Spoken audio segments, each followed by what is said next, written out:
Fear not, denizens. Parade is here, aka the bringer of rain, aka father of the sea and sun, aka king of the core.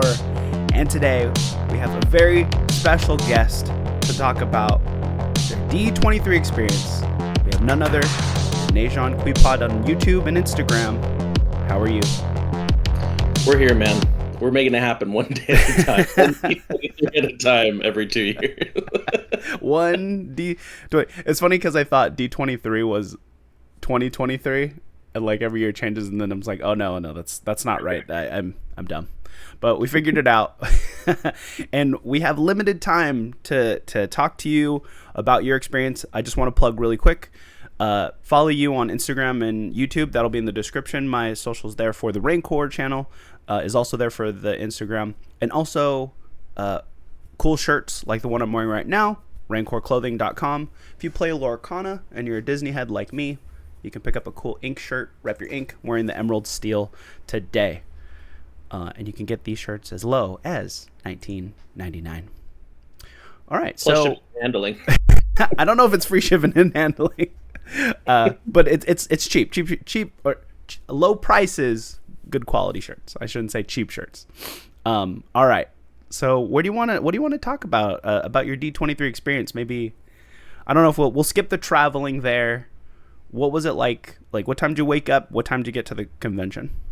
Oh boy. Okay. We'll get to the meat and bones. So this D23 experience was a little different than past because we were only able to go one day. Okay. And then how many other times have you been before? We'll ask that. Twice. So we went to 2017 and 2022.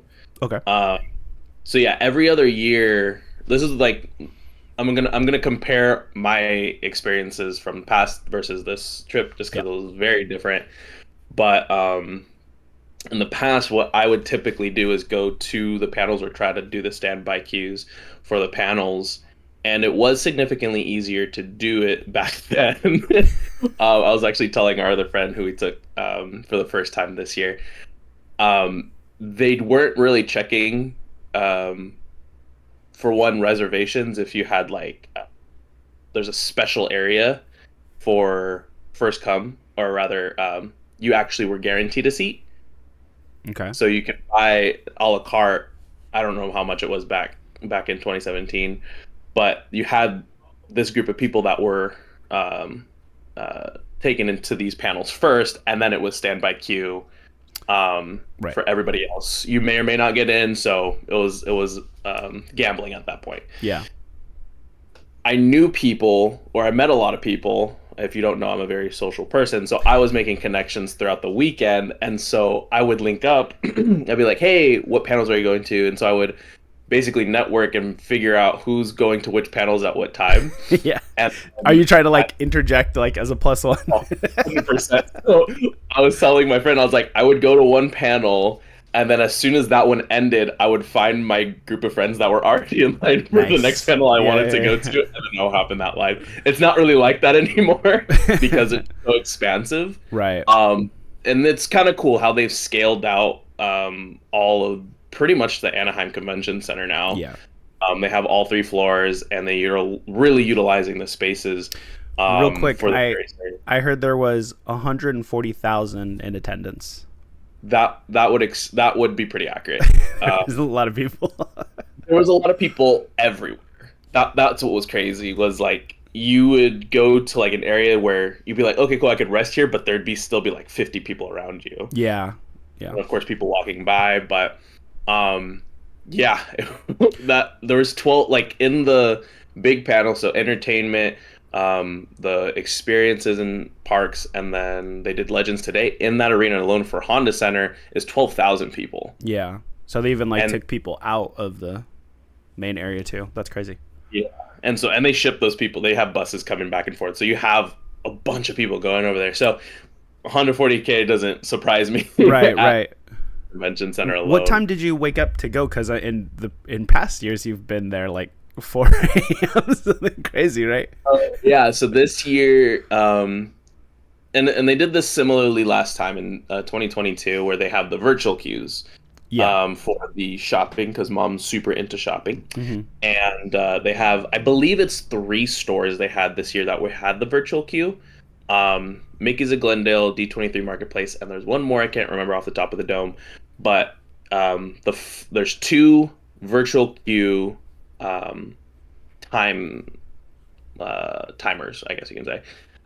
Very similar to what they do at Disneyland, which actually links to the Disneyland app. Oh, wait. Once you, yeah, so it actually will take you from the D23 app and then take you to Disneyland app Huh. and do the virtual queue from there.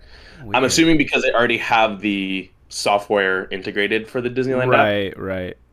So it's just So easier basically, to. Yeah. both. It's already established, so we'll just throw you guys there. No, 100%. So the first one was at 4 a.m. Pacific Standard. That's crazy. Okay. And this And is then is this to queue up, and just to kind of to clarify, it's on an app. You get into the queue at 4 a.m. or does the line start at 4 a.m.? So the virtual queue to possibly get into a virtual queue Okay. for one of the stores is at 4 4 o'clock. a.m. Wow. So you go boom, join party or join queue, and then you're like crossing your fingers and hoping you make it into one of these stores. So mom was able to get into group 15 Okay. for Mickey's of Glendale, which I believe Mickey's of Glendale is their Imagineering exclusives. Oh, So you won't nice. see those anywhere on the parks or on Disney Store or anything. So Yeah, mom that's got me a sweet tea. I wore it, so I'm not gonna wear it right now because it's kind of gross. But it's and then she got a shirt as well. So it's cool. You get to get stuff that you won't see in the parks or anything like that. That's always awesome. But yeah, that was 4 a.m. So What time? Okay, what? How long did she? Do you know how long it took for 4 a.m. to what time she got her group number? It was probably like 10 minutes. Oh wow, that's fast. Yeah. So yeah, we were surprised too, but there were some like glitches, of course. Right. So we didn't. So I clicked. Okay, let me back up just a little bit. It was me, mom, and Miley. We all had our phones because we're all connected to mom's account. We all joined, and then we just saw nothing. There was no like accept this, accept that. It just said click done, and me and Miley were freaking out, so we clicked done, and we're like, crap, we don't know what the prompt said or anything. Yeah, yeah, yeah. We're like, I don't know if we're in or not. And Did it go to like a no loading screen or anything? and we tried like redoing it, and it would just like cycle. Yeah, yeah, yeah. Go through it again, and we're like, oh man, you've do it. But then, like you said, there's 140,000 people. Maybe let's just say half of that, 1,000 people are pressing this one button at 4 a.m. at the same time. So that was scary because we didn't know if we were in or not. And then about 10 minutes later, Miley saw on the Disneyland app, she saw a queue that she was accepted for. Okay, okay. So she's like, "Oh, we got in." And so mom was like, "Okay, cool." So she looked at hers, and it was actually on her Disneyland app that she was able to get into Mickey's of Glendale. So that was 4 a.m. I ended up getting up, or probably around 3:30, 3:45. I actually had a really bad night. I couldn't sleep. And so I maybe got 2 hours of sleep total for a full con day. Yeah, that's bad. Great way to start your weekend. Yeah. Anyway, Been there though. Been there. So yeah, I was like, well, I'm gonna get in line for main show floor at 5:30 because that's when the gates open. So the gates open at 5:30, like to let people in. So yeah, 4:30. They don't let anyone queue up before 4:30. Okay. They start scanning people and doing security at 5. What time does the floor open? Floor opens at 9. So Disney people are crazy, dude. That's honestly, question. I'm like, what's funny is like this is normal for me. Yeah. I'm like, this is just another day at D23. Do they queue still underneath where all the gates are? Because that's where for Star Wars Celebration. Yeah, so I'll send you a picture of the show floor map, and I'll explain it, and then you can put it on screen. Yeah. So it was different this year. They actually had, because they utilized all sections of Anaheim Convention Center, and you didn't have the big panels on site. They actually queued everybody on like the far end of the show floor. Okay. and it was blocked off, and it had like welcome signs and everything, so you couldn't see anything on show floor, Okay. but you can see like there's the premiere stage, which is one of the big stages that they have like interviews and stuff, and they had Simple Plan actually perform there Oh on yeah, yeah, Friday. yeah. So they had that stage, and then like later on we heard like the DJ, he started playing, so it was like kind of hyping us up. But they had probably upwards of like maybe 1,000, 2,000 people in that section alone lining up from 5 a.m. to 9 o'clock. And Where did you feel like you placed in that grouping? so this is what was crazy, and no one knew. This was all just fresh. So as we're going in my head, when you see lines, that means that first person is getting in, and the last person is getting, or first person is getting in first, and the last person is getting in last, right? Yeah, you would That's what assume. it means, You would right? assume. They had three entrances, so one end, Yeah, middle, yeah, yep, and yep. and then three sections that I didn't even think about. I just saw like divisions between these three sections, and they didn't name it. They didn't do nothing like that. And around, I'll say 8:30, they started condensing the lines, right? Single file, single file. Yeah. And they had tape on the floor, lines and everything. And then at 9 o'clock, you saw a group go through the middle, and they're just waiting at the gate. Yeah. Then you had a group on the left waiting at that gate, and the group on the right. And I was like, oh, so it doesn't even matter what time you get here, because you could potentially be last and Yeah. still get into the show floor at like a decent time. Yeah, just the way Or they let people in. yeah. Yeah. So that it was not to say that was weird to um to get there early and feel like you're going to be the first one there, Yeah. but and like you and I know, but for people who go to cons, like it's different every year. Like you can't really anticipate No. anything for that first day. You kind of just feel it out, and then the rest of the days you're like, okay, this is how it's gonna go. Yeah, yeah. Then you have your footing of what the con's gonna be like, and you're like, okay, this is how it's gonna work. One other question. Well, when I went, it's funny about the line thing. When we went to Star Wars Celebration in Anaheim, they kind of corralled everybody in the same way, but they like let the middle go, and then they worked their way out. So what, I don't know if they like all lined up on the right, but it was funny because when the middle went in first, people were booing. I was like, dang, that's messed up. But they had there was early entrance people too. Like that hour, there was like that hour before everyone else can get in that they paid for VIP. But I don't know if they have that D23. My question was it ran by Reed Pop, or was there another company running like security in the con? Because it usually says on like the apps and stuff if it's ran like Eventbrite, or I'm just curious if you happen to know. Let me see. I there was definitely, and kudos to D23 this year. They had a lot of workers. Oh, okay, that's good. That's usually good. And I was surprised because like 2022, it was bad. Like it was just, not as organized. Wasn't enough workers to justify what they needed to do for a convention. Yeah. I don't know, where would it say it though? Yeah. While you're looking for that, I remember when I don't think, no, you weren't with us, but at SAC Anime, I felt like there was a lot of people because like 5 different security people came to talk to me about where I was standing in line. I was like, oh, you guys must have enough people here. But if you can't find it, I was just curious. Reed Pop for Celebration is kind of notoriously all over the place when it comes to organizations. I was just curious if D23 uses. I didn't notice it, like security wise. I didn't. No, notice it doesn't say. They don't say like Reed Pop, but like the apps will say like ran by Reed Pop or whatever, and so it's kind of crazy. The only thing I can think of is Visa, but I don't think that's. No. Yeah, no, you're fine. Um, So how soon after the doors opened? You said 9. How soon did you get in? Let me just check my pictures. I didn't even think about that. Security timestamps. Okay, so we were from the first, because me and Miley were closer to the center. Okay. Center entrance. So we were corralled in there. Okay. Um, And what was your goal at the beginning going in? So my loving uncle wanted me to Hey, that's raid me. the Ravensburger. We beeline straight to Ravensburger. Appreciate that. Appreciate that. Yeah, absolutely. So as I'm checking my picture right now, that picture, I don't think I sent this one to you, but it was by the time I reached Ravensburger was 9:15. Oh, that's pretty fast.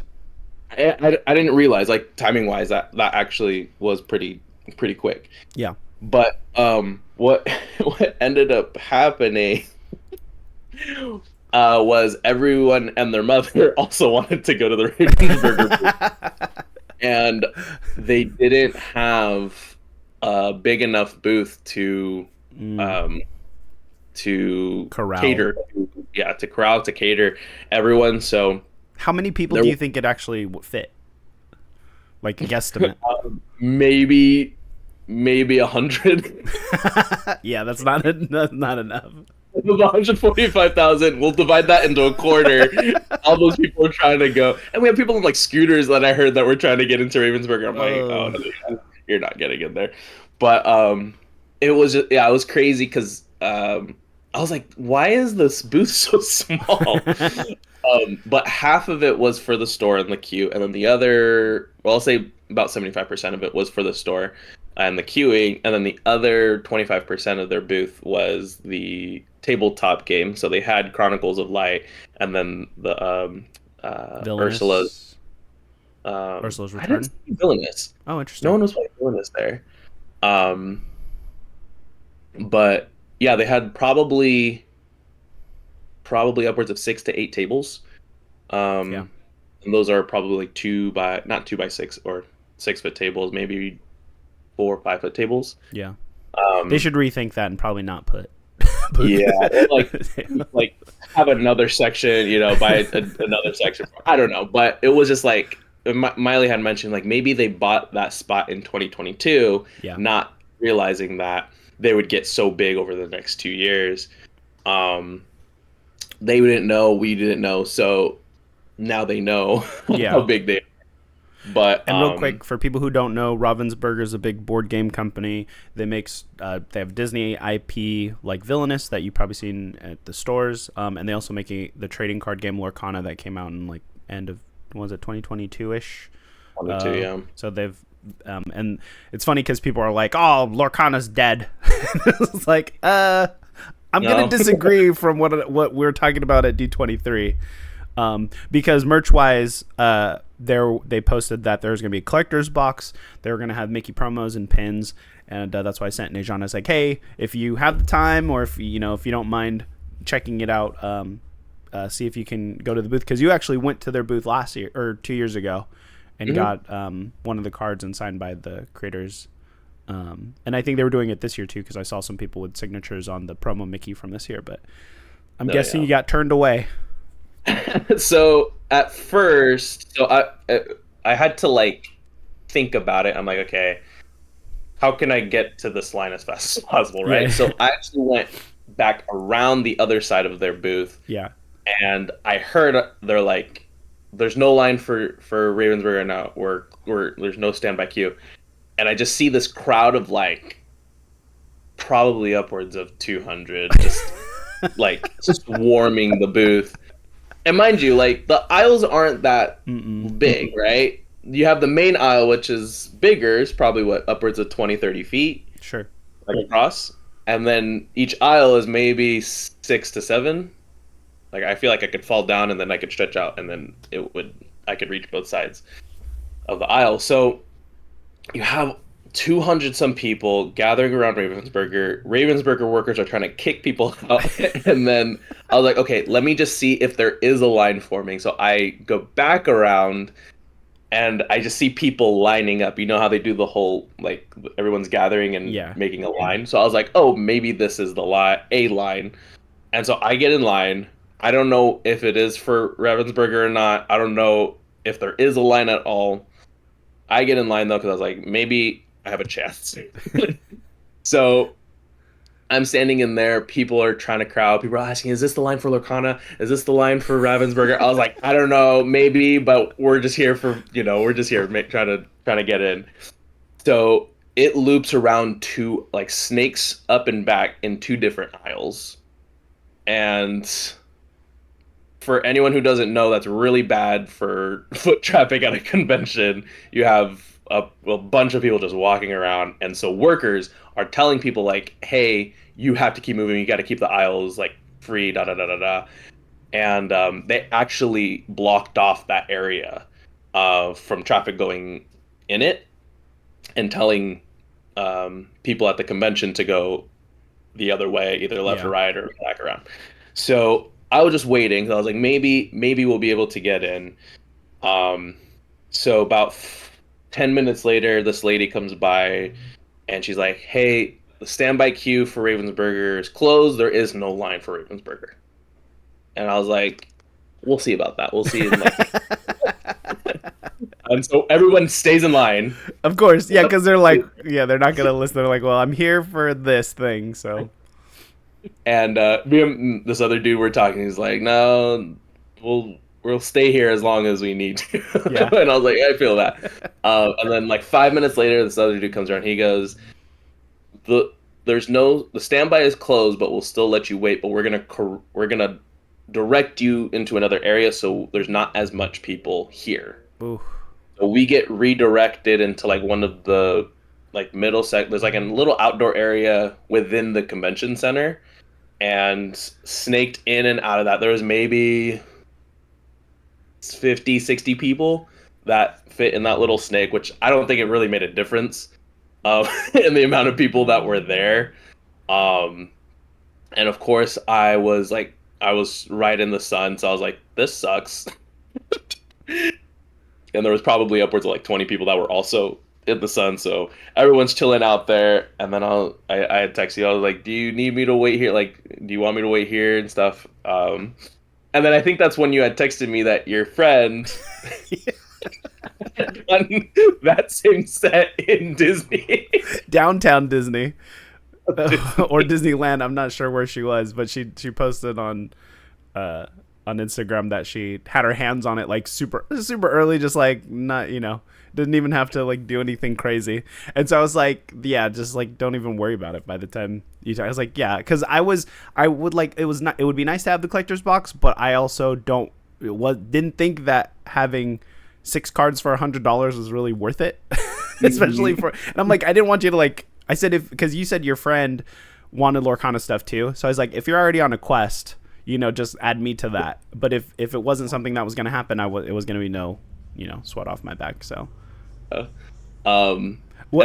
too, really quick, sending a line away from where it's supposed to be always sounds like a bad idea. Because one, they could forget about you. They'd be like, we don't remember where we put them or whatever. Or another line would form at the booth again. And then you guys there was too many people at the entrance of their standby queue for there to be any kind of line. So I think they're just trying to relieve that, which I'm not really even sure if they ever did, because I got notifications from D23 saying the standby queue for Ravensburger was closed like 3 times. Oh, interesting. A buddy of mine said he got, I don't know if he queued in again, I'll have to ask him, but he said he was able to get told to come back at like 1 in the afternoon. So he was able to go back. I don't know where he was in the line or how he did it, but if there was virtual, that's probably how he got in. There was one of the guys I was talking to in line said they were giving, last time in 2022, they were giving out wristbands. So I think he said he had a wristband. 100 people, the next 100 people got a wristband and come back at. That's the smartest thing to do, I think. Even for like the stores and stuff, because it's like fair that it's first come first serve. And obviously, if you can't fulfill how many people, if there's too many people, then say, okay, well, at this time, the red bracelets come in between 12 and 1. And I just feel like that would be the best to handle 140,000 people. This brings me to my next point, that we should bring back the Fast Pass system to Disneyland Resort. That is right. Bring back the Fast Pass. It's but the thing is, Disney goes, we want your money. It's too free. It was so free that we can't do it anymore. Fast passes at D23 would be awesome. Fast passes? I'd say at D23 though. They're like, like Bob Iger goes, we heard you. We're bringing back fast passes, but at D23. That'd be so funny. Oh, God. But yeah, so I was like, and like I said, we were only there for the day, so I was like, let me just do what I can for the rest of the day. Yeah, yeah. Maybe I'll stop by every now and Yeah, then just just to check see in. what it's all about. But I'm gonna fast forward a little bit to later on towards the end of the day when I saw a couple out there that had 4 boxes of Lorcana sets, Yeah. and I was like, yeah, they must have waited like so long for those boxes. So I go up to him, I was like, so how long did you wait? And he goes, well, we got here at 4:30 Mm-hmm. and got to the counter at noon. And Oh, I was like, wow. that's crazy. And he goes, but at the end of the day, we just decided to stop by 10 minutes and we got these 4 boxes. Yeah. It was... I was like, that's it. That's the hack right there. I was slightly upset, but I was like, that was smart. That was smart. And like I saw people at the end of the day, or booths rather, at the end of the day, handing out stuff just because they had extras or whatever, and Yeah. they're just seeing people pass by. It was funny. I passed by this. It was the right next to Pixar. They had an animator's booth, and then next to that they had like a Moana photo op. Mm-hmm. I just see this guy handing out posters, and I'm like, I was what do you call it? Double taking, but I was like dead set staring at him as I'm walking. And he goes, "Come here." I was like, "Oh." He's like, "I saw you staring. Just take one." I was like, "Okay." And it was a Moana 2 poster. Hey, nice. And I was like, "Sweet." And so I was like, "I don't know what's happening in Moana 2, but this is sick." Yeah. The kind of cool D23 stuff that you wouldn't ever think of. But yeah, that's the hack. That's the biggest hack for D23. I think the other thing too is I don't think anyone really knew how many of those collectors boxes were in production, because I'm on a Discord with some Lorcana guys, and they said he was in New York, and the New York Disney store there only got like 200 boxes, but then like London and France got like 5,000 boxes to give away. Interesting. So there's actually plenty of these D23 collectors boxes. But the thing is, if there was a limited and you showed up at the end of the day, you might not get one. So I can understand why people were like in line for these things. But because the supply is so high, I think on the aftermarket, because they're like $100 boxes, I think they're going to be like 175, 180. Because people are probably like, posting those extra ones that they got to try to get some money for them. But yeah, and again, it's 6 cards. It's like you can buy a booster box and get maybe an enchanted, but I don't know. People still like that stuff. I think to me, the promo Mickey or the pin would have been cool if you happen to get into the line, right? Because that's free stuff, and then that's not something you could just buy retail or whatever. So. But yeah, so that was the beginning of my day. Okay, what'd you do? I know we have again limited time. We can keep going through, or tell me what your favorite experiences were. I'll tell you my highlights. Yeah. So highlight number 1 was the Lucasfilm booth. So they had let me say it right. They had the volume there, a part of the volume. I keep calling it the vault, and that was like ringing in my head. They had probably, it's less than 180. It was probably 160 degree of the volume, and I didn't realize that each day was going to be a different background. That's so cool. I don't know cool. if you saw the one I sent you. It was a different. It was like a cityscape behind them. I think it's Dayu from Kenobi, the neon Japan looking one. Yeah. Yeah. So Friday was like you're in a hangar. There's a bunch of ships behind you, and you're in space, and there's ships flying in space and everything. You got a droid right next to you, and then they had this camera rig set up that just pans like up and to the right, and then you could just do whatever, like interact with the droid or whatever. Yeah. But what was cool, I was just geeking out because in the background it would change depending on where the camera was. Yeah. So, like as cool as like everything was, I was just geeking out about how the mechanics of that whole system worked. I was like, oh man, this is really cool. And then I ended up talking to a cast member there. I was wearing my Park Friends baseball jersey, and it said Skipper, and he comes up to me, he goes, "Hey, where'd you get that shirt?" I was like, and it threw me off for a second because I'm not thinking, I never remember what I'm wearing. So when people say that, I have to like actually look, and I was like, oh, I just got it online. This Park Friends account has all Disney, Star Wars, pop culture stuff, and he goes, oh, I was like, and he goes, I was a skipper for 3 years. Wow. And he was like, I loved it and it was great. And then I quit to do another different higher paying job, not Disney, and I hated it. And then ended up coming back to Disney, not as a skipper, but as something else. And I was like, oh, that's pretty cool. And I was like, let me ask you, I was like, did you prefer daytime or nighttime? Mm. And he goes, you know what? Nighttime, but Jingle uh, Cruise, which was their Disney overlay or their Christmas overlay. Oh, For, interesting. yeah, I didn't and know he they had said, a Jingle Cruise. That's funny. I remember it, and it was a while back. And he goes, but the year I stopped skipping, um, they ended it, and so I tell people that they stopped doing it because I left. And I was like, I mean, I take that. I mean, I believe you. He was super cool. Shout out to what's his name? Oh man, it was like George or something, Scott. Yeah. But yeah, he was super cool. Yeah, because it's Um, one of your favorite rides. I think you would fall into being a great skipper if mm. when you grow up. Either as a photographer or Jungle Cruise skipper, those are the top like Disney jobs that I would want.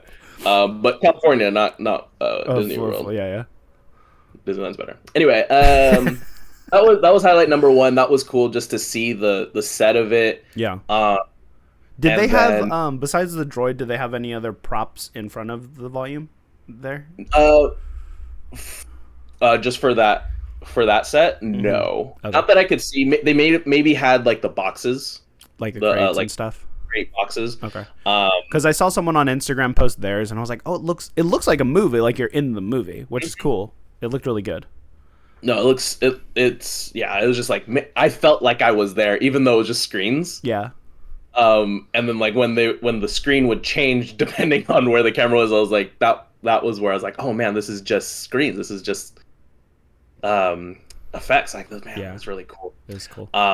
So that was highlight number one. That was cool. That was just geeking out, not just because of the Star Wars part, but for the camera rig and Yeah, movie magic part of it. yeah, yeah. Um, highlight number two had to be not in any particular order. Just put that out there. Highlight number two had to be the TVA experience. Mm.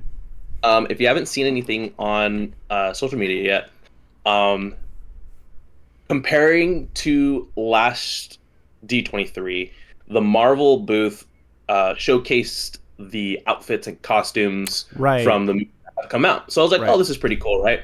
You get to see the costumes, and if you're into design and stuff, it's cool to see, the details Yeah, yeah, yeah. used in the movies. So when they announced that they're doing a TVA experience with no context whatsoever, everyone was really confused on what that meant for D23. So we get in, and it's legit like as if Disney made a TVA and had you go through the training and going through, That's right? cool. Yeah, They had the time, or what is it, Minutemen. yeah. Um, Miss Minutes did a whole spiel at the beginning, and you're in the office and you're going through. And what was really cool was, of course, they still showcased all the costume design um, from the movies. So they had Wakanda. They had well, I think it was Wakanda Forever, if I'm thinking of it right now. They had Wakanda Forever. They had Deadpool. So they had all the characters Is from this Deadpool. inside the TVA experience? Is that what you mean? Yeah. Oh, So interesting. I'm gonna get to how they displayed it in just a second. So they Yeah. had all these different movies. I'm trying to remember what the first one was now. I was kind of just in awe the whole time, and I'm forgetting which movies they had.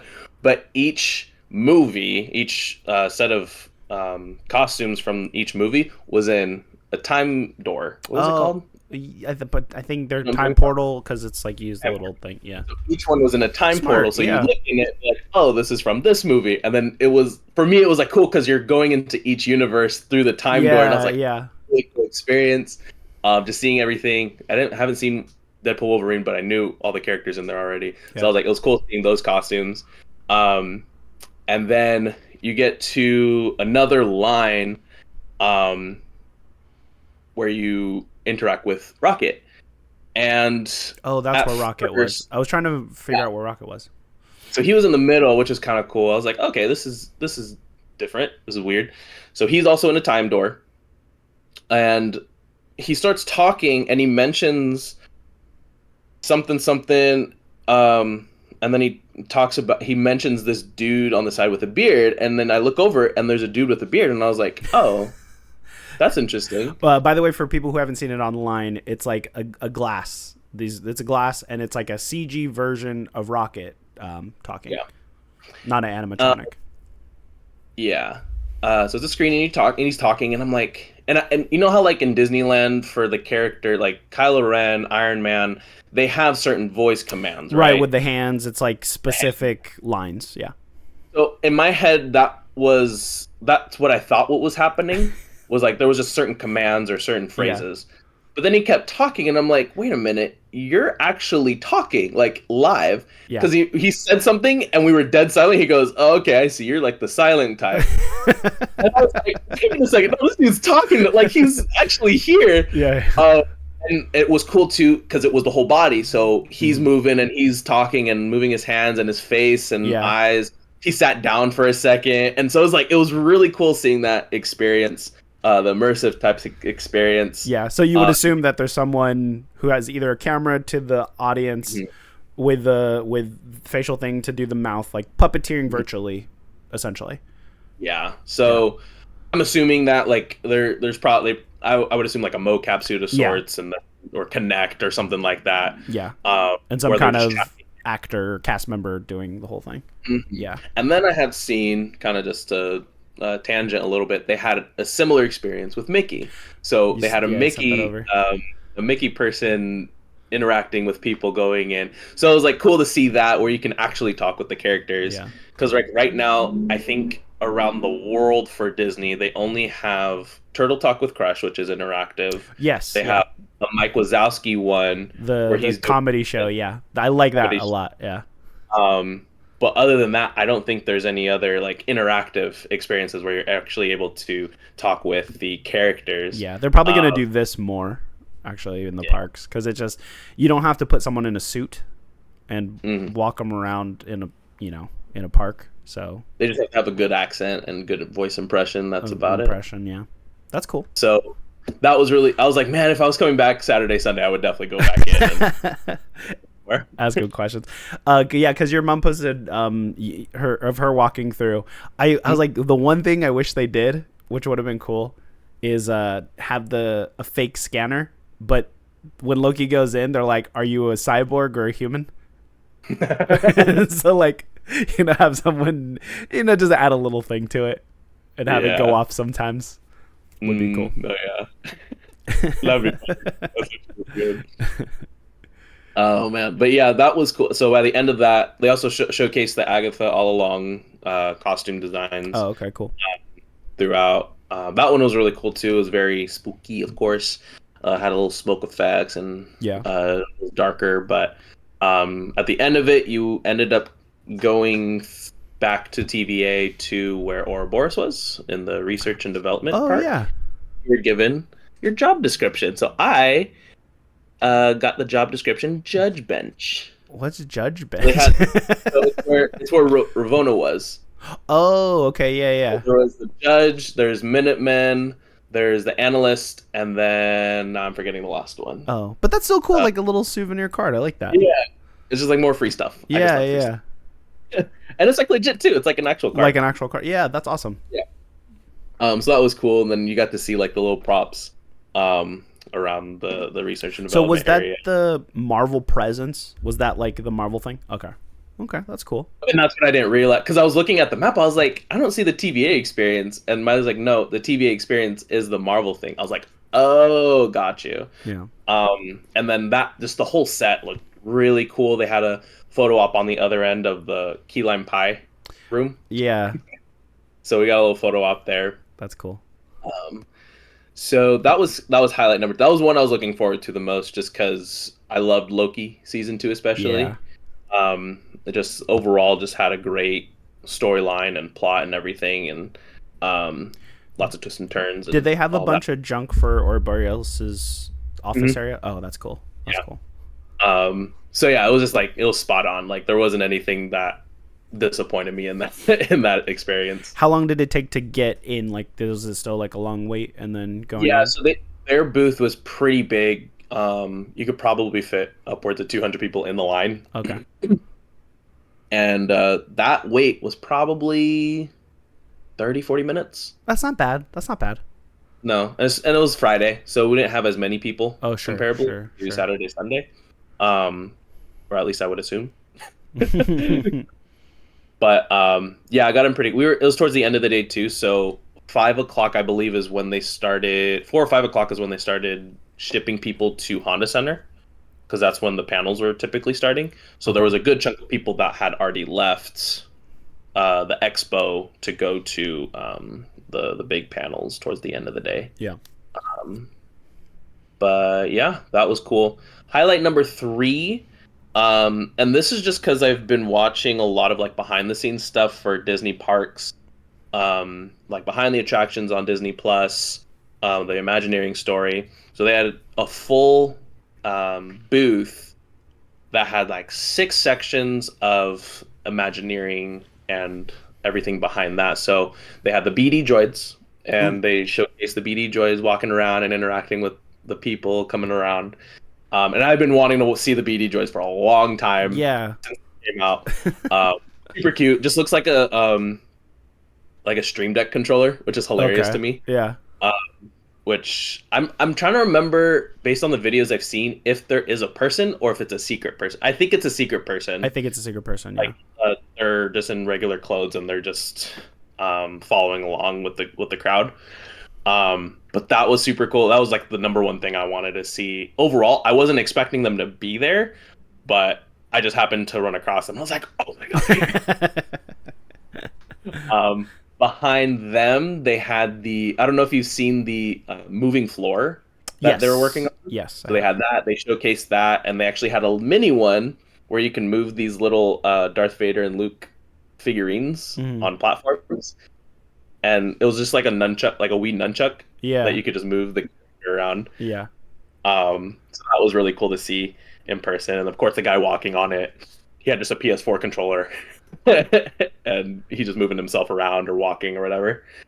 Um, and then next to that, they had like animatronics. So they showed like the recent Elsa animatronics. I think the latest one is either I want to say Shanghai for some reason, Yeah. but I know there's a Walt Disney one that was at the park in Epcot. So they're showing her singing and moving, and Mom was like, "It's so weird how um, how they're even just like the facial movement when they're talking Yeah.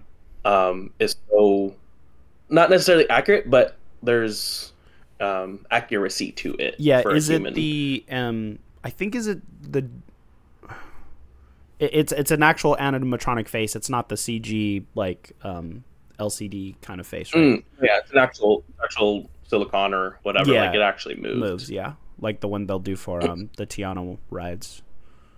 hmm Yeah, that's cool. Um, so they had the costume design for the holiday overlays for Mickey and Minnie. Then they had set pieces from Tiana's Bayou Adventure, um, the new ride for Splash Mountain. Yeah. It's like random set pieces like boxes and sauces.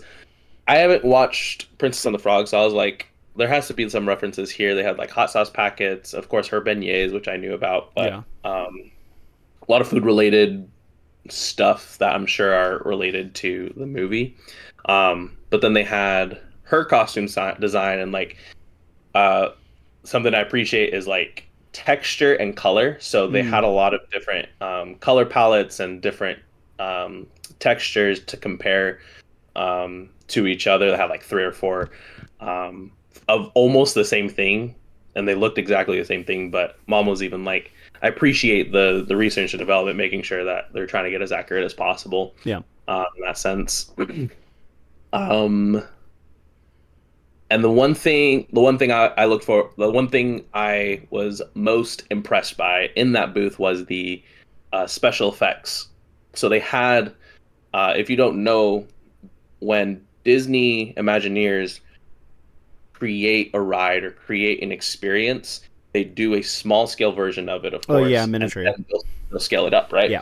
So they had a few things displayed that were basically shoebox versions that were utilized on rides or experiences. So one of them in particular that I love that I had to like really research and figure out how it worked was I think it's Disneyland Paris. There's a Beauty and the Beast ride, I think, Yeah, yeah. and they have the transformation from Beast turning into the human. Prince, turning into human, right? But it's a seamless effect. Like the Beast disappears and literally turns into this dude, and as you're watching it, you can Can I miss guess? it. Can I? Do you know? Do you know? Do you know the effect? I know what it is now. Okay. Can I guess? Because I don't. I actually don't. Is there a glass between you, the riders, and the animatronics, and when the effect happens, it's happening on the screen, but the Prince character is always there? That's you pretty much have it down. So, you're familiar with the Haunted Mansion scene, right? Where they have the ghosts and they disappear, right? Yeah. In the ballroom or the dinner scene, right? Yeah. It's the same effect. I can't remember what they call it, but they have the angled. It's like glass. An angled glass, yeah. So in one angle you could see them, and then as you're moving, by the time it shifts, you can't see them anymore. Something like that. Right? Yeah. So they have that effect going, and they just put a projection on it. So what you see isn't necessarily there, but it looks like it's the full Beast, right? Mm-hmm. And then as that's transforming, human version slowly comes up. Mm-hmm. And then they have the lighting effect. So by the time the Beast disappears, human form is already there. That's cool. Yeah. So yeah, I just like it's cool to see it in person, and you're like, man, how does that work? Yeah. And that's why I got into like the Imagineering stories and the behind the attractions, because I was like, that they explain some of those things that you wouldn't know because no one explains it. Yeah. And then how they got to that point. So we saw a lot of that, those kinds of displays there. They had like how something as simple as like fireflies at Tiana's Bayou Adventure, and it was literally like a do you remember those like they're plastic strings that like flare out, yeah, and then they have like a light going behind it, so it was like the plastic parts and it's spinning, and then there was a light projected under the tip.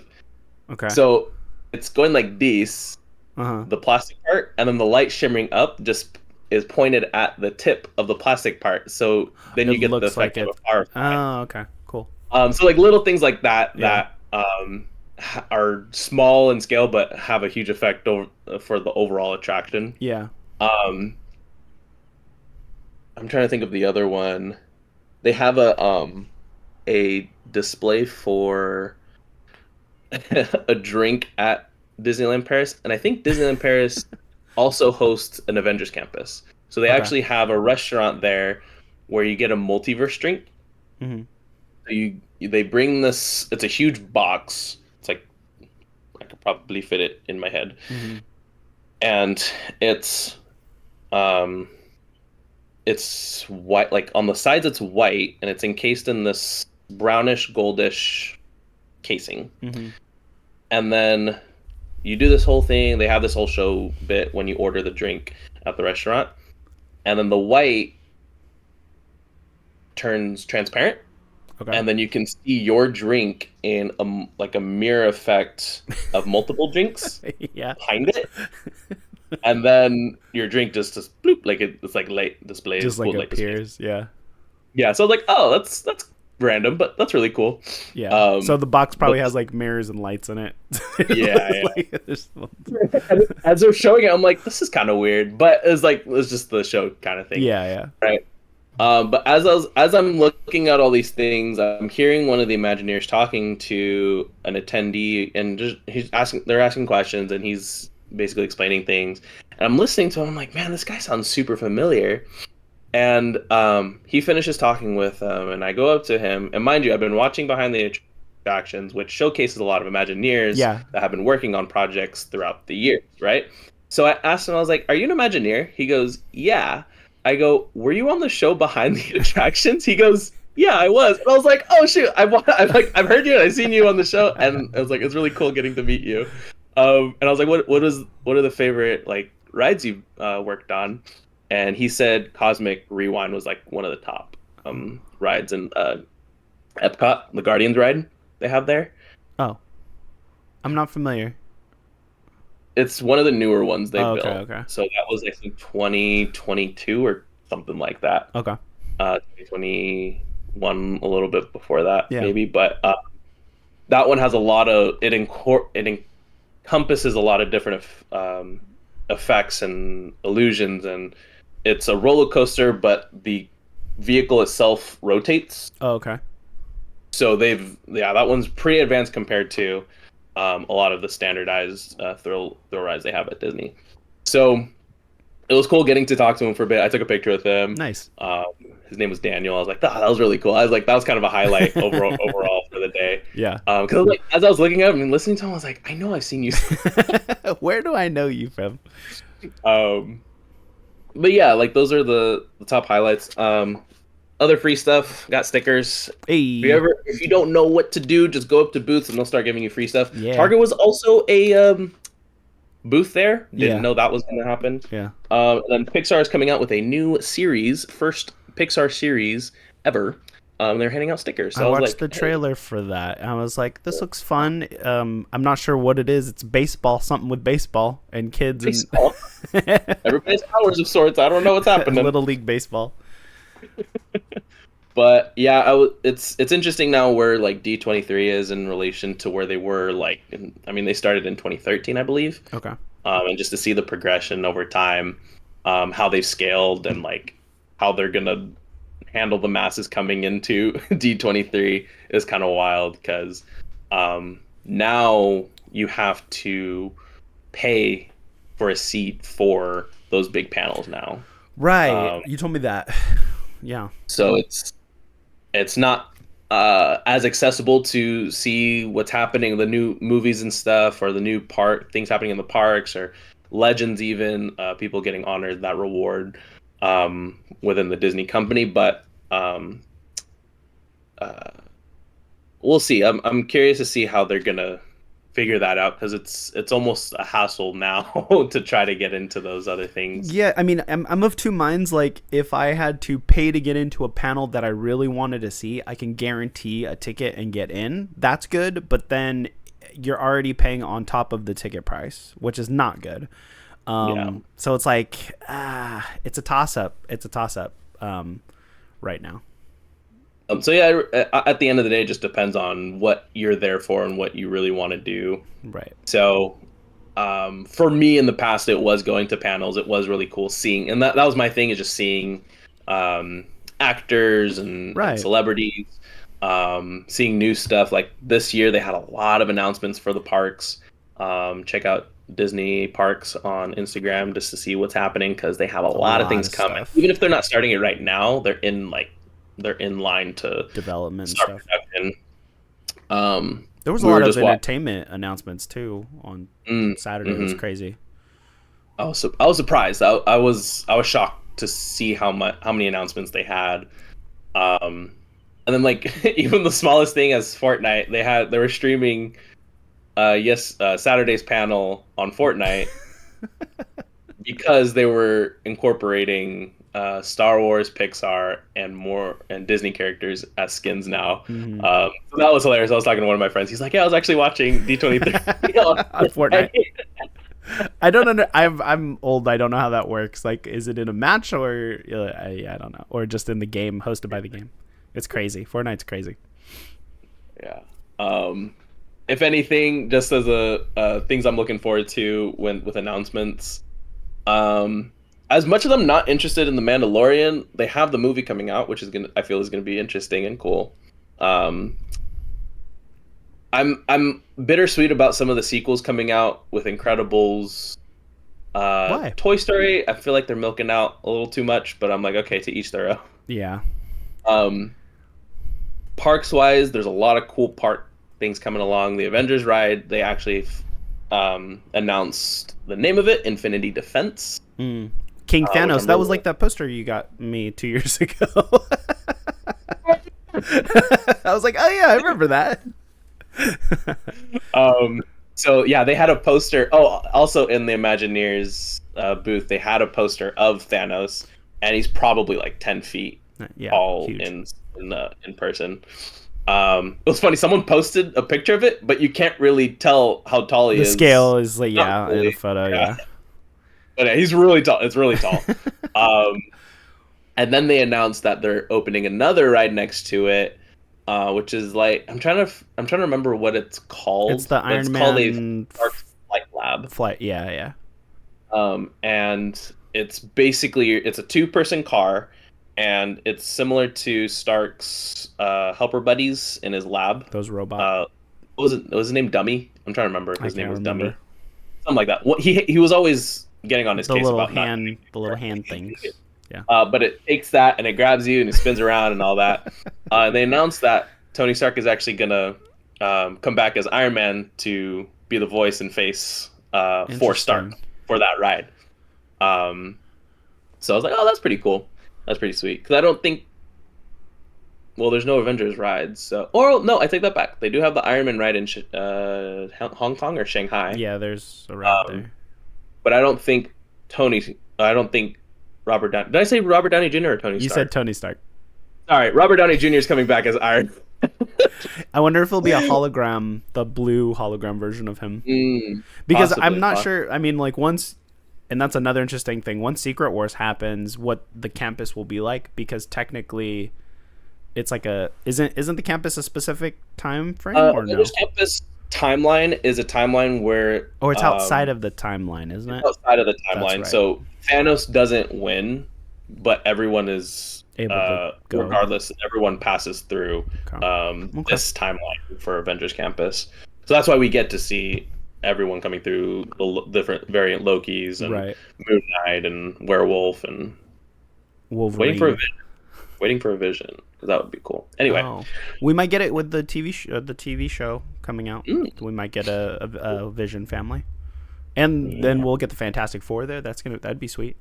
That'd be cool. And they're classy Fantastic Four suits. Yeah. But yeah, I was really excited about the Avengers campus update because we hadn't gotten anything in the last 2 years, really. They showcased the car, and some people were kind of upset. Wait, which car? Because like the car we're gonna be in for the ride. Oh, right. Yeah. So isn't it kind of boxy? It looks like Star Tours. It's boxy, and they're like, this is like an old style, I guess. If you've ever been to like Universal Studios, if you've gone to the Transformers ride, it's very similar design and just the seating arrangements. But like for me, I could care less if it's 3D versus practical effects. I just like the hype and just being in the ride itself. But people are kind of upset that it, and I'm like, we'll just go there and find out if you'll be upset. It doesn't. I mean, like the component, the thing that you're in doesn't really matter to the ride. Like it's like the association. Like, is it just going to be screens you're looking at the whole time, or is it going to be a practical effects ride where you get to see things? All the rides are screens now. Right. Yeah, because it's just like you can fit everything close. So. Yeah. Because even I do like even Smuggler's Run. What's cool about, because it's a screen, that they can add in the Mandalorian and Grogu to it. That's cool. Like they could switch it up, Yeah. So yeah, with the Millennium Falcon Smuggler's Run, they're doing a different overlay for Grogu and Mando. Yeah. So that'll be really cool. And I think we talked about that, not on the pod, but like secularly, how there should be another overlay for Smuggler's Run. Yeah. So yeah, it'll be in due time. I'm like, it'll be cool to see everything come into fruition. They're actually I don't know if you saw it, but they're extending that wall next to the Quinjet in Avengers Campus. Yeah. Opening that whole area, and then the entrance to those rides will be on. They need to just add more tables and cover it. just put a tarp over it just across. Just temporarily. Just put it up there for during the summer at least, or even in the winter when it rains. Right. Well, I don't want to take up too much more of your time. We can plan to talk about like the D23 trailers and more on the parks, but yeah, I definitely want to plan going to the next D23 with you and the fam, because that's one con that I mean, it's in the same state, so that's probably like one of the easiest one to go to.